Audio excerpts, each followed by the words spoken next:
Hey everybody, it's Kristina of Crafty Paws. I'm going to do this video in a few little short steps and try to attach all the videos together.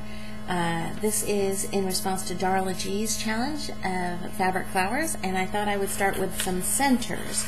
I received these buttons a while back. They were super pretty, very ornate, and I just thought I would show real quick how to cut the shanks off the back. I was really intimidated to do this, but really that's all it takes. You take your wire cutters, put it as close as you can to the back, and just snap. And it comes off pretty cleanly. I mean, if this is going to go on a fabric flower, it doesn't have to be totally flush, but if you really needed it to be, you could take a metal file and file that down too. I'll do one more. And I cover it, even though you really should wear protective eyewear. You can get this at like the hardware store or whatever, but wearing protective eyewear is really important just in case it snaps and flies somewhere where you wouldn't expect it to go. You'll still be protected. So let me take one more. Oops, I already did that one. Isn't that pretty? That rose. And that's it.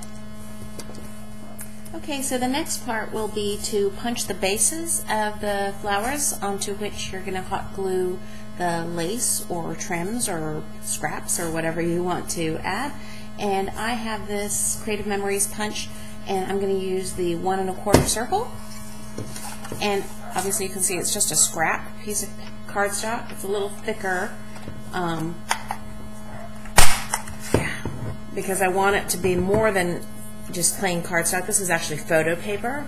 There's just a little scrap that I had left, and it's perfect for this kind of use.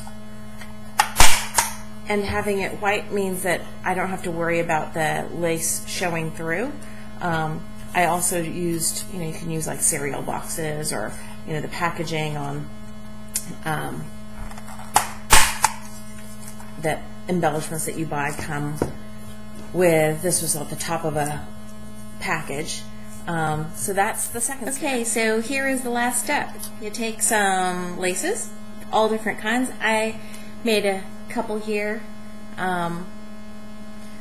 just to try out some things, and I thought I would just show a quick little process of what I do. Just a little hot glue there.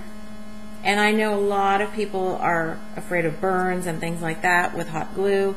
I find that as long as my nails are pretty long, I can use my nails and not get burnt by the hot glue. But of course then my nails get covered with hot glue. But that's not hard to get off, right?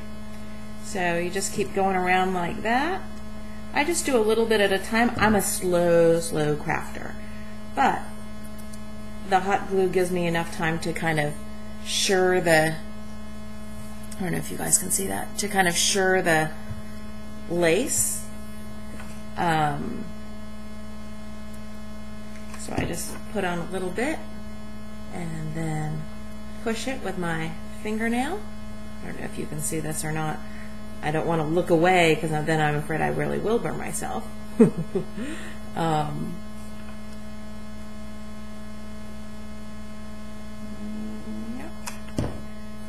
Okay. And I know some people use needle and thread, and I'm just a little too lazy to do that. I'm sure the flowers would look more lush if I did. But these are my first flowers that I've ever made, and I feel like,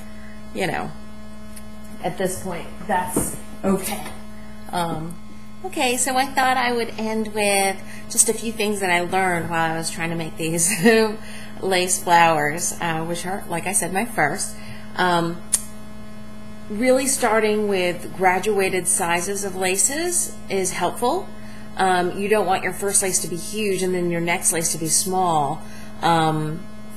At least for me, that looks a little unbalanced, so I like the kind of graduated, larger, medium, and then small, and then ending with a pretty button or a flower center And I like, for example, how this one came out because of that graduation. Lots of people mix a lot of colors, and I know in nature flowers come in so many beautiful colors. I'm not advanced enough at this point to do that, so I like to keep things kind of monochromatic, either whites or whites and creams or something like that. Occasionally add a little splash of pink, but not a ton because, again, I'm not confident enough with my color choices for the flowers. And I don't know if I mentioned it earlier, I like adding this mesh netting that I got from, and really sweet crocheters tend to look good, I think, around fancy buttons. I don't know if I mentioned that these buttons I got, gosh, probably a couple weeks into when I first started YouTube crafting, from Lisa, who's Maggie 2005 Cupcake. She gave me these awesome buttons, and I've been wanting to make fabric or lace flowers since then, and I just never tried it because it was so intimidating to me. But I watched a whole bunch of videos, and I really thought, if now or never. The other thing that I thought I would share in terms of learning is I use a little plastic, kind of a thick acetate that I got in some packaging just to hold my drips. My glue gun is not the best, and it drips a lot. And I just thought I would share those few little tips. And, you can go crazy with these flowers. You can add different centers, metal embellishments, pearls, cameos, other paper flowers.